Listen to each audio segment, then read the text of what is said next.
Hello again and welcome back to Bluebird Motorcar. Today we've got another wet belt to do, this time on a Vauxhall Crossland X on the 1.2 PureTech engine.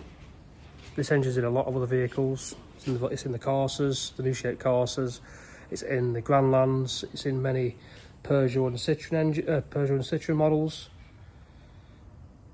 So we'll dive into it. Thought I'd also take the time to mention that I really appreciate the feedback on the Transit Eco Blue wet belt repair video. I think it's something we're going to do more frequently here at Bluebird Motorcar. It is nice to bring you along and show you what we get up to on a daily basis. But that's enough of me talking. Let's get into repairing the car. Just to mention before we get into it, these Vauxhalls are often booked in for oil pressure issues, which is generally caused by the wet belt. So it's good that this car has no issues and it's getting all sorted out before any of the inevitable disasters happen, because these are really common for wet belts breaking up and inevitably causing irreparable engine damage. This car is only a low mileage example, covering just 37,000 miles. So anyway, instead of talking, we'll get into the job now. First thing I'm going to do is send it up, drain the oil, take the sump pan off and have a look at the strainer, which should give us a good indication of the kind of condition the engine's in and the wet belt's in. You now join us underneath the vehicle. Let's get that oil drained out.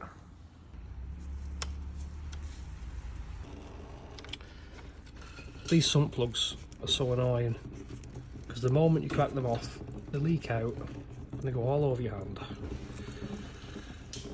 Oh, it's a hard life. One sump plug successfully removed. Whilst that's just finishing off draining, I'm going to start removing these 8mm bolts that are around the outside of the sump and get that sump down. Time to get this oil filter removed now. It will be being replaced with another one. Let's get that sump down.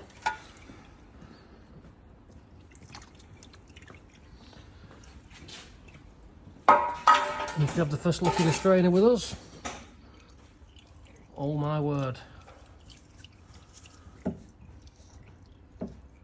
Look at all that wet belt debris on a car that's only done 37,000 miles. Wow. So as you can see, the oil strainer, like I just mentioned, is full of debris. Surprising bit out there. So what happens is the wet belt will degrade and it covers that gauze there, which is the oil feed to your oil pump. Then what will happen after that is that the car will lose oil pressure and eventually it will ruin the engine.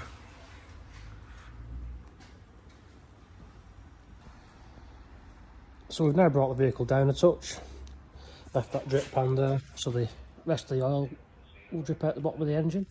I'm going to take this wheel off and we're going to remove the wheel arch liner, which will then gain us access, sorry it's very dark, to the crank pulley. I'll show you what I mean when I took it off. One wheel successfully removed. Now we'll go around and get all these Torx head screws out and pull that wheel arch liner out of the way.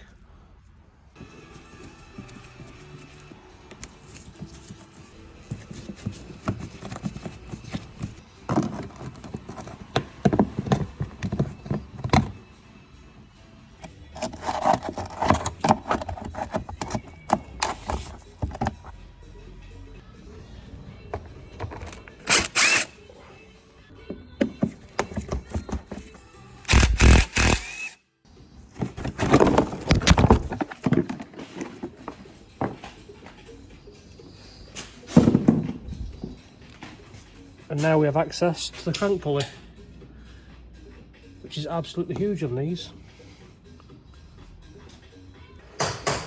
Whilst we're down here, we'll get that auxiliary belt taken off.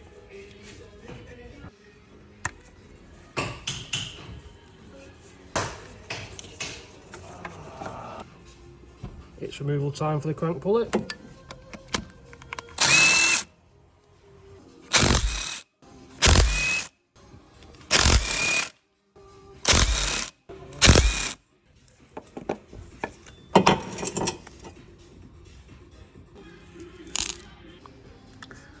whilst we're under here, it's 4 10mm nuts, sorry, bolts. I'm going to remove this little cover here.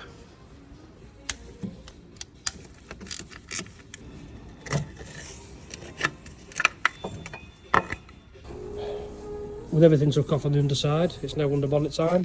First thing we'll do is get this cover off.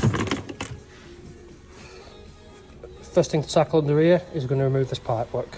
This section of boost pipe here, this section here.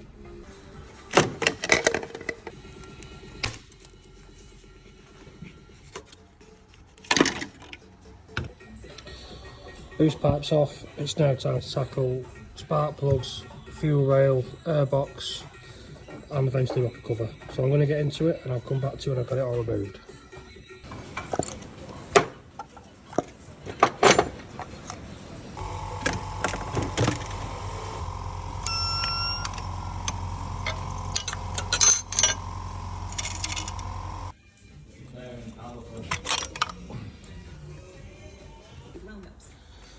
So we've now got the rocker cover off and we can see the damage on the wet timing belt.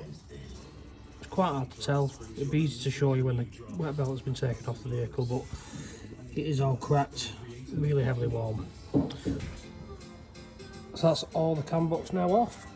Now see the cam's well in good condition actually. The vacuum pump's been taken off and the gauze was found to have next to no debris in there. Next up we're going to time the engine up.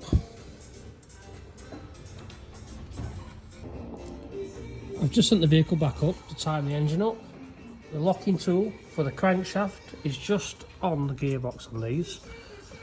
Another little thing that I like to do is there's a little hole there, so I'll just put a dab of Tipex on the flywheel and I'll put a dab of Tipex on the gearbox. It's just another double check, just in case anything goes wrong. I know exactly where TDC is on the car. This is what I meant by a little reference point, just so I know where the flywheel is at TDC. Although the car is locked in place, I cannot turn that crank now anyway. So now we're going to take the vehicle back down again and we're going to lock the cams and then we're going to remove this timing belt. Here we have the camshaft locking tool, and with us having the crank in exact position, it's all locked up. That will just sit on the cams, just so. So we'll bolt that down here, here. That's the cams all locked up. Then it's time to take the timing belt off. I've just put a couple of extra marks on, just to make sure we're not going to move anywhere. It's now time to take the tension off the timing belt. So we'll come back underneath to where we took the cover off before. I'm going to loosen off the tensioner, move the crank bolt and take the timing belt out. So the belt has now been removed. And here it is. Look at the state of that. Just a reminder guys, 37,000 miles on a 69 plate car. This is, in my opinion, this is a Peugeot engine, obviously Peugeot Citroen engine. It's just not acceptable. So let's get it replaced and we'll come back to you when all the new parts have been fitted. And just like that, we've got a new timing belt fitted. Everything still lines up spot on. It's had a new tensioner and a guide pulley. So now it's time to begin the rebuild. Before we start with the rebuild, obviously we've got an awful lot of silicone that needs cleaning off. So it's cleaning time. So all the surfaces have been nicely cleaned up now. Time to silicone it all back in and bolt it all back down. I'll give you an update when it's all back together. So that's the top cover put back on. Everything's sealed up and torqued up to spec. We're now going to put the rocker cover gasket on and rebuild the top of the vehicle completely. We'll come back to when it's all put back together. That's how it looks all built up. The last thing to put on the top is the cover. Now it's time to go underneath, put the sump on, put the crank pulley on, an auxiliary belt, and then we're pretty much done. That's the auxiliary belt all refitted, and the water pump belt at the back. It's now time to clean up the surface and get rid of all the muck out of the strainer, and then we're going to go collect a new sump and oil filter, fill it up with oil, and then that's job done. So that's the underside all cleaned up now, strainer's all looking like new. Time to put the new sump up.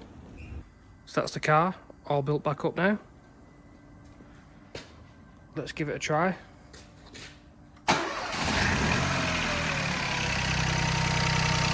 Perfect.